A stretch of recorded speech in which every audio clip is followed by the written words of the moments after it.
Welcome back to our channel World of Royals, where we share updates and untold stories about Catherine, Princess of Wales, and her royal family. Today, we bring you some news. Right now, as this video begins, Prince Harry is no longer where the stories said he would be. And before you decide this is about headlines, marriage strain, or another privacy fight gone sideways, stop.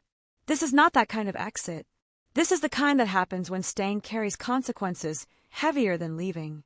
When a guarded estate stops feeling like safety and starts feeling like exposure. People don't uproot their lives unless pressure is building from somewhere they can't control. And what's building isn't gossip. It isn't speculation. It isn't palace whispering recycled for clicks. It's documentation. The kind that doesn't respond to statements or a strategy. The kind that survives image management and outlives reputations. The kind that sits quietly in secure rooms, cataloged, dated, and waiting. Because when certain photographs surface and timelines lock into place, movement becomes necessary. Not for optics, not for comfort, for containment. This isn't running away. It's moving toward the system prepared. Ghislaine Maxwell is serving a 20-year sentence in a federal prison, and everything that once protected her ended the day the verdict was read. Influence vanished, access closed, and the quiet understandings that kept people safe stopped working. When someone loses position and protection at the same time, silence becomes a liability. There is no reason left to guard other people's stories when your own future is already sealed. Maxwell was not a casual figure in Jeffrey Epstein's world. She understood how introductions happened, how travel was arranged, and how private spaces operated behind polite appearances. She knew which gatherings were informal and which were carefully managed. More importantly, she knew who appeared together, who avoided cameras, and which moments were never supposed to exist outside the room. For years, discretion protected everyone involved. Silence had value because it preserved access, reputations, and futures. But silence only works when it can still buy something. Locked away with decades ahead and no allies on the outside, Maxwell's incentives changed. Cooperation became leverage. According to reports moving quietly through investigative channels, she began providing material to authorities, not for attention but for record. The material was not new. It was old, archived, and taken long before public narratives were written. Some of it came from private yachts and closed gatherings, environments designed to feel relaxed while controlling who was present. These spaces were not about leisure. They were about proximity. Being there meant someone decided you belonged there, and that decision alone carried meaning. Within those environments, presence mattered even without action. No accusations are being made here. Proximity does not equal guilt, but proximity does equal context. It places a person inside a system, inside a timeline, inside rooms where power moved quietly. Investigators don't look at photographs emotionally. They map them. They study overlaps, repetition, and access, because context often explains what words never will. When silence collapses, old details resurface. Faces in photographs become reference points. Locations gain significance. What once seemed irrelevant becomes relevant simply because questions are now being asked. This is how timelines begin. Not with scandal, but with records. Not with accusations, but with context. And once context exists, it does not disappear. This is the stage where stories stop belonging to the people who live them and start belonging to systems designed to analyze facts.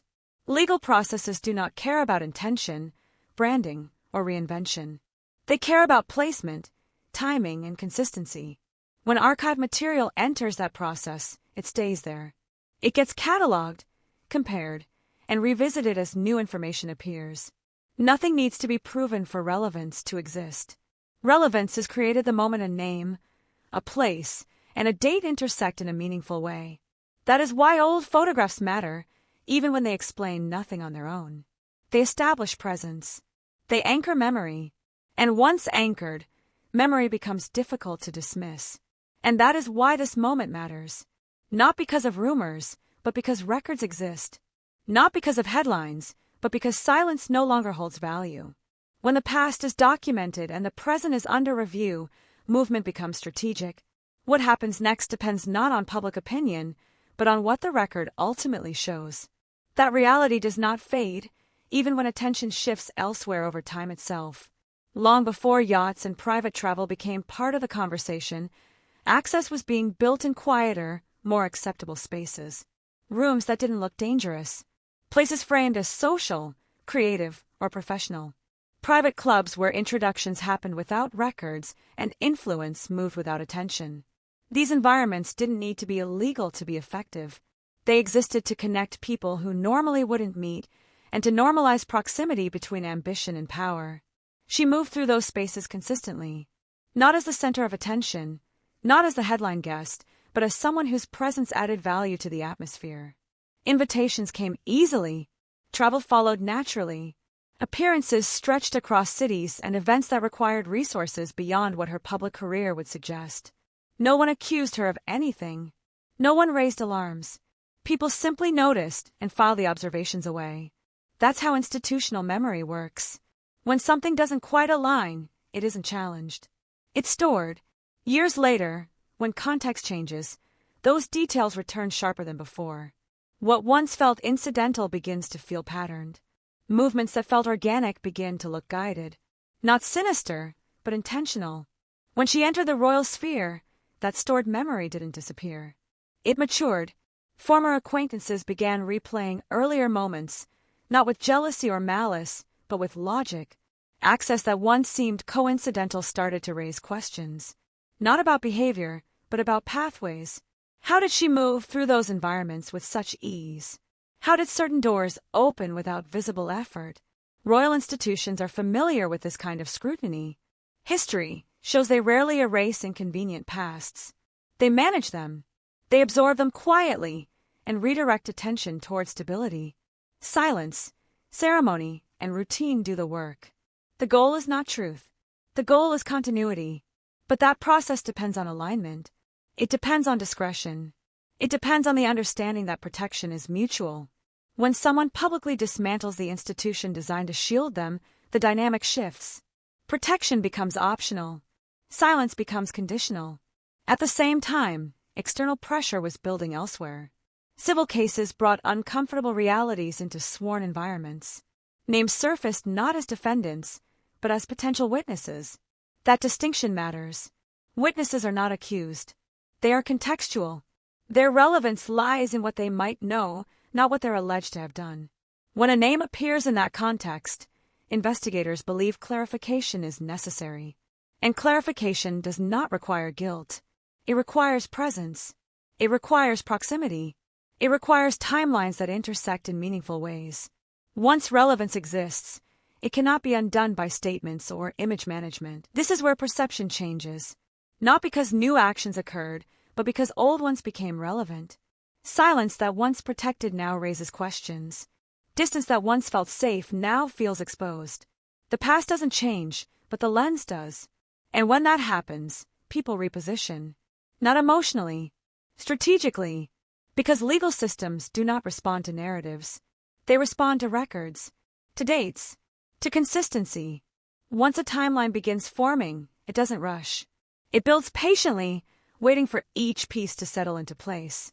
That is a stage where stories stop being personal and start becoming procedural, where intention matters less than documentation, where access matters more than explanation. And once that transition happens, the outcome no longer depends on who tells the story best. It depends on what the record shows when silence is no longer enough. The collapse of Prince Andrew's public standing changed how risk is measured inside powerful families. His position didn't unravel because of rumors or media pressure. It collapsed when sworn testimony entered the picture. Once questions were asked under oath, protection stopped working.